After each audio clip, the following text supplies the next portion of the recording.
you. Thank you very much. Yes, it's me. Yep, I'm back. Oh yeah.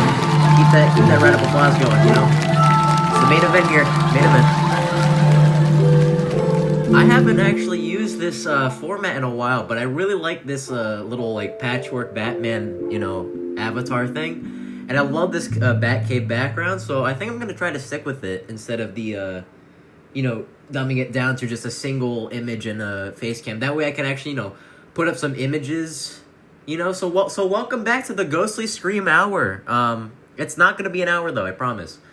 I'm your host, Ghostly Screams, or Bat. You can call me whatever you want. Today I wanted to talk to you about a game that I started replaying again. This time it was modded. It's called, you might have heard of it before. It's called Batman Arkham City. It's a really good game. It revolutionized a lot of things for superhero games and pretty much gaming in general. But I have one problem with it. It's kind of wasted potential. Listen, you gotta hear me out. I know. Crazy take. Horrible take coming from the Ghostly Screams, this is not my finest Ghostly Scream, It's really not. But let me explain, alright? So, with Batman Arkham City, you got the whole story consensus around Arkham City is that it is basically a no man's land that is contained by walls. And if you know anything about the difference between Blackgate Prison and Arkham Asylum, one of them's an asylum, one of them's a prison. Arkham City is a lot more like Blackgate than it is an Arkham Asylum.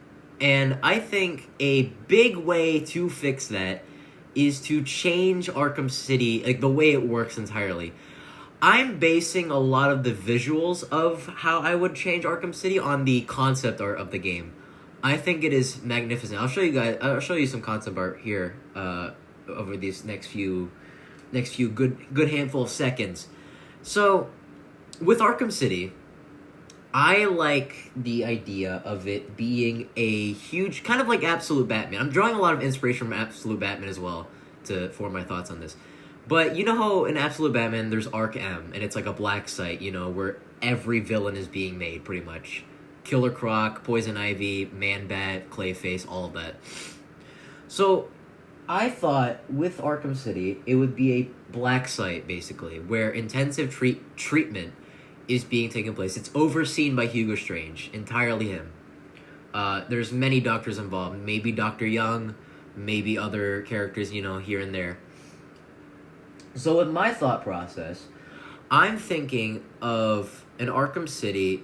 The big change is that since it's an asylum, it's one huge network where experiments are conducted and covered up, and there's obviously no interference with the GCPD because Tiger is not letting them in the borders.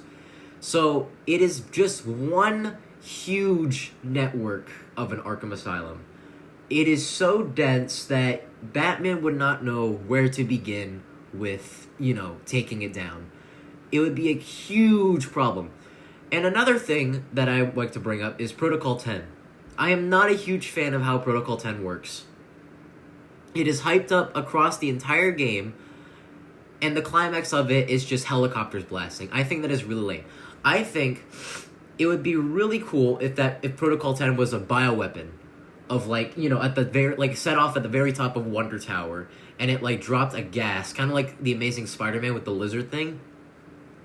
But it drops a gas that mutates the inmates into Titan monsters or whatever. And I wanted to change the Titan Joker plot a bit. There's concept art of him post. I think this is either Titan Joker in Asylum or post Titan Joker, where he's this lanky and tall grotesque figure. I think it would be really cool if he was that instead in Arkham City. And how you meet him is the fake Joker gag happens, and then he reveals himself as just this absolute fucking mess of a creature. He has the same personality, but he is flat out a monster pretty much still. So I think that would be cool. And also, I would like to expand on Ra's al Ghul and Wonder City's lore with this Arkham City take, because I don't really like how Ra's is utilized in this. I think there's more potential. I think there's also more potential for the Wonder City robots to be put back in action. Hugo Strange being dressed as Batman, I think would be cool, because he is trying so very hard, and he has like an obsession with Batman, like understanding, the darkness within Batman that makes Batman.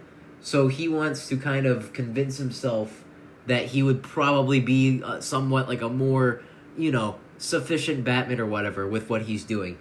And I would also like to expand on how Arkham City operates throughout the game.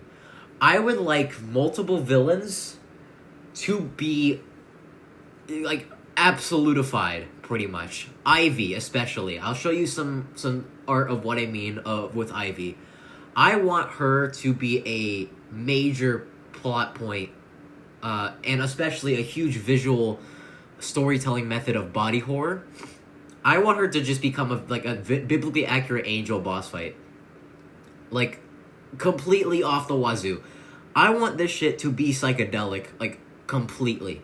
I want this to fuck with Batman on so many levels. I want, an absolute man-bat. I would like, maybe, and honestly, with how the Titan arc is used with Bane, I would like Bane to be, like, basically when they split off and Bane goes to get, to destroy all the remaining Titan, Hugo puts more in his system and turns him into absolute Bane, pretty much. So when Batman recons with him, it's like all hell is loose at that point. So there would be a Bane boss fight. I would want Croc to be affected too, so there would be a boss fight involving him. I think that would be a really interesting thing, especially if it's underwater based and he has the advantage. So basically you're fucked in that sense.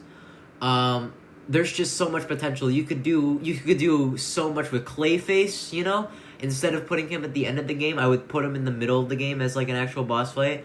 You could have Hugo, you could have Batman help Freeze, recover Nora.